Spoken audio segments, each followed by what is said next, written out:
বন্ধুরা, আমরা সবাই চাই যে জীবনে আমরা প্রচুর ধনী হব এবং অনেক টাকা রোজগার করব আর পরিবারকে আর্থিক সুখ দেব, কিন্তু আমরা সেটা করতে পারি না, বা কিভাবে খুব সহজে ধনী হতে হয় বুঝতে পারি না। তো আজকে আমরা এমন কিছু কথা শুনতে যাচ্ছি যেটা শোনার পর আমরা খুব সহজেই ধনী হতে পারব। তো চলুন জেনে আসি এমন কি কথা যা শুনলে আমরা খুব সহজেই ধনী হতে পারব। তার আগে আমাদের এই চ্যানেলটি এক্ষুনি সাবস্ক্রাইব করে ভিডিওটিতে একটি লাইক করে দিন। প্রত্যেকেই চায় যাতে সে প্রচুর টাকা পয়সার মালিক হয়, তাকে কারো কাছে হাত পাততে না হয়, সে যেন তার পরিবারকে সমস্ত সুখ দেয়। যদি অর্থের প্রতিকার করা হয় তবে এসব ইচ্ছা অবশ্যই পূর্ণ হয়, তবে শুধুমাত্র যখন প্রতিকারগুলি সঠিক উপায়ে করা হয়। এছাড়াও প্রতিকারকারী ব্যক্তিকে কেন অসৎ উপায়ে বা খারাপ কাজ থেকে উপায়ের কথা ভাবলে হবে না। তো চলুন জেনে নেওয়া যাক ধনীর হওয়ার জন্য কোন জ্ঞান প্রতিকার প্রয়োজন। সপ্তাহের 7 দিন কোনো না কোনো দেবতার উদ্দেশ্যে উৎসর্গ করা হয়। পুরো সপ্তাহের 7 দিন আমাদের গ্রহের সঙ্গে সম্পর্কিত এবং আমাদের সেগুলি অনুসারে জীবনযাপন করা উচিত। প্রতিদিনের জন্য বিভিন্ন সমাধান আছে। তো চলুন জেনে নিই টাকা পাওয়ার এই উপায়গুলো কি কি। সোমবার ভোলে বাবার দিন।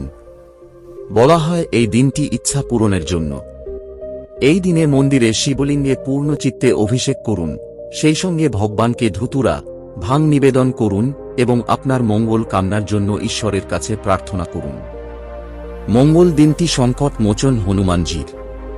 এই দিনে হনুমান চালিসা পাঠ করুন, লাল কাপড় পরুন এবং একই সঙ্গে ভগবানকে লাড্ডু অর্পণ করুন। পূজার পর ধূপ জ্বালিয়ে সারা ঘরে দেখান।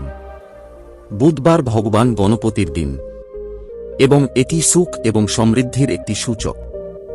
এই দিনে সবুজ জিনিস দান করুন, যেমন সবুজ কাপড় বা সবুজ মুখ। এটা বিশ্বাস করা হয় যে ভগবান গণেশ দুর্বাকে খুব পছন্দ করেন, তাই সেই দিন গণেশকে 21টি দুর্বা অর্পণ করুন। এটি করলে আপনার ইচ্ছা পূরণ হবে। এই দিনটি শ্রীহরি বিষ্ণুজির। বৃহস্পতির দিনটিকে দোষ ত্রুটি দূর করার সমাধান বলা হয়। এই দিনে হলুদ বস্ত্র পরিধান করুন, হলুদ জিনিস দান করুন। এই দিনে পূজার পর ধূপ ধুনে সারা ঘরে দেখান। এদিন জলে হলুদের গুঁড়ো মিশিয়ে স্নান করুন।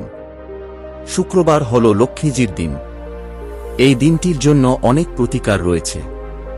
এই দিনে মন্দিরে যান, মায়ের উদ্দেশ্যে পদ্ম ফুল নিবেদন করুন। ব্যবসায় সাফল্য পাবেন।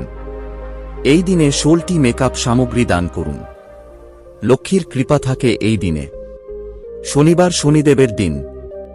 এই দিনে অশ্বত্থ গাছের নিচে সরষের তেলের প্রদীপ জ্বালান। দান করুন। এতে শনির 7.5 দোষ কমে যায়।